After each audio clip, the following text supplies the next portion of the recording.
الحمد لله وسلام على عباده الذين اصطفى اللهم صل وسلم على نبينا محمد صلی اللہ علیہ وسلم اما بعد. حضرات محترم، اللہ تعالیٰ کی توفیق سے باب صفت الصلاۃ، نماز کی صفت کا بیان آپ کے سامنے اختصار کے ساتھ بیان کیا جا رہا. نماز کے بعد کے اذکار آپ کے سامنے بیان کیے جا رہے تھے. آج کا جو ہمارا سبق ہے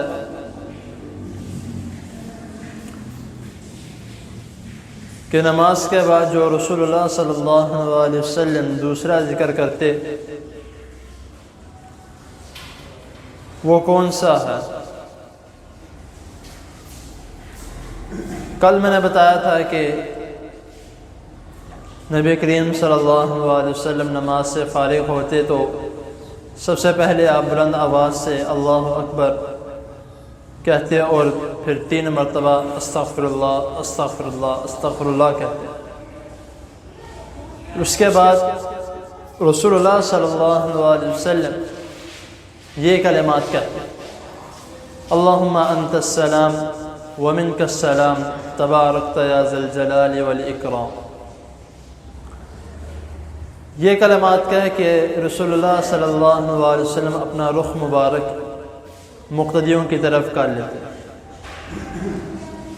اور یہاں تک کہ جو پیچھے مقتدی یعنی صحابہ کرام رضی اللہ تعالی عنہم ہوتے وہ اس وقت تک اپنی جگہ سے نہیں اٹھتے تھے جب تک رسول اللہ صلی اللہ علیہ وسلم اپنا چہرہ انور ان کی طرف نہ کر لیتے. لیکن ہماری مساجد میں یہ ایک بہت بڑی غلطی ہے کہ امام صاحب کا ابھی چہرہ قبلے کی طرف ہوتا ہے اور ابھی نماز مکمل ہی ہوتی ہے تو جو پیچھے نماز پڑھے ہیں جن کی 1 رکعت یا 2 رکعت چلے گئی ہے تو جو آگے بیٹھنے والے ہیں نماز پڑھ کے فوراً اٹھ کے پیچھے چلے جاتے ہیں. ان کو پھلانگ کے جانا، ان کے آگے سے گزر جانا، پھر بعد میں مجھے پتہ نہیں لگا. یہ ہمارے میں جو ایک بہت بڑی کمی ہے اس کو ہمیں سب سے پہلے ٹھیک کرنا چاہیے. نماز کے بعد سلام پھیرنے کا بے شک مقتدی آزاد ہے، لیکن اس جگہ پر بیٹھ کے چند سیکنڈ اذکار کرنے سے میرے خیال سے شاید کچھ نہیں ہوگا. اسی لیے بہتر یہ ہے کہ اس جگہ پر بیٹھے چند سیکنڈ اذکار کرے، پیچھے والے دیکھ لیں، فارغ ہو گیا تو ٹھیک ہے آپ چلے جائیں. تو یہ اس کا ہمیں خیال کرنا چاہیے.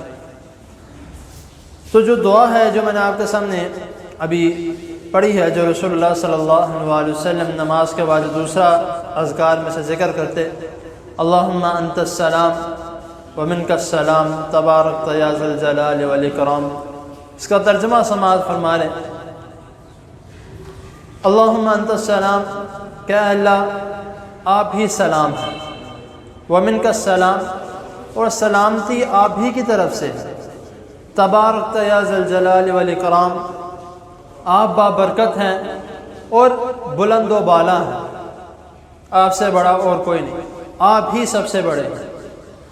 اب یہاں پر ہم یہ اللہم انت السلام یہ دعا کس لیے پڑھتے ہیں؟ سب سے پہلے تو جو اللہ رب العزت کے صفاتی نام ہیں جو قرآن مجید میں بھی کئی ہیں، جو کوئی رسول اللہ صلی اللہ علیہ وسلم نے احادیث میں بھی ہمیں بتائے ہیں. تو جب ہم یہ دعا کرتے ہیں تو یہ اپنے گناہوں کو بخشوانے کے لیے یا نماز میں جو غلطی کوتاہی ہوگی اس کی وجہ سے. اور جب ہم یہ دعا پڑھتے ہیں اور ایک جنت بھی ہے جس کا نام ہے دار السلام، تو جب ہم یہ دعا کرتے ہیں اللہم انت السلام کہ اے اللہ آپ سلامتی والے ہیں، تو ہمیں جہنم کی آگ سے، جہنم کے عذاب سے ہمیں سلامت رکھنا، ہمیں جہنم سے بچا کے رکھنا.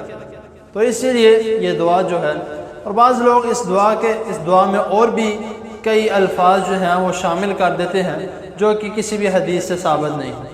جو رسول اللہ صلی اللہ علیہ وسلم نے ہمیں خوبصورت الفاظ سکھائے ہیں، آپ صلی اللہ علیہ وسلم سے بہتر کوئی نہیں جانتا کہ کون سے الفاظ کس طرح پڑھنے ہیں یا کس طرح کے. تو یہ ایک مثال اس طرح کی میں دوں گا کہ ریشم میں ٹاٹ کا پیوند، کہ جو رسول اللہ صلی اللہ علیہ وسلم نے خوبصورت کلمات ہمیں بتائے ہیں تو بہتر ہے کہ اسی کو پڑھ لیا جائے، اپنی طرف سے بیچ میں ایک ایڈیشن کر دینا یہ غلط بات ہے۔ ریشم میں ٹاٹ کا پیوند کا مطلب آپ سمجھ ہی گئے ہوں گے کہ ایک ریشم کا کپڑا ہے، اس میں ایک جو کپڑا جو ہم نیچے زمین پہ پھیرتے ہیں اس کا ایک ٹکڑا لگا کے اس کے ساتھ لگا دیں تو وہ کپڑا سارا خراب ہو جائے گا۔ اسی طرح جب ایک خوبصورت دعا جو رسول اللہ صلی اللہ علیہ وسلم نے بتائی ہے تو اس میں اپنی مرضی سے ایڈ کر دینا تو دعا کا مطلب، دعا کا ترجمہ، دعا کی جو خوبصورتی ہے وہ ساری بدل جاتی ہے۔ اسی لیے جو رسول اللہ صلی اللہ علیہ وسلم نے نماز کے بعد اذکار کیے ہیں ان کو باقاعدگی سے تھوڑی دیر بیٹھ کے، چند منٹ بیٹھ کے نماز کے بعد وہ اذکار کو مکمل کر کے جائیں تو انشاءاللہ تعالیٰ بیٹھنے سے گناہ نہیں ہوگا، بلکہ فرشتے اتنی دیر تک اس شخص کے لیے دعا کرتے رہتے ہیں جو بیٹھ کے ذکر و اذکار کرتا ہے۔ تو اللہ تعالیٰ کے حضور دعا ہے اللہ تعالیٰ ہمیں جو سنا ہے اس کو سمجھنے کی اور اس پر عمل کرنے کی توفیق عطا فرمائے۔ جزاکم اللہ۔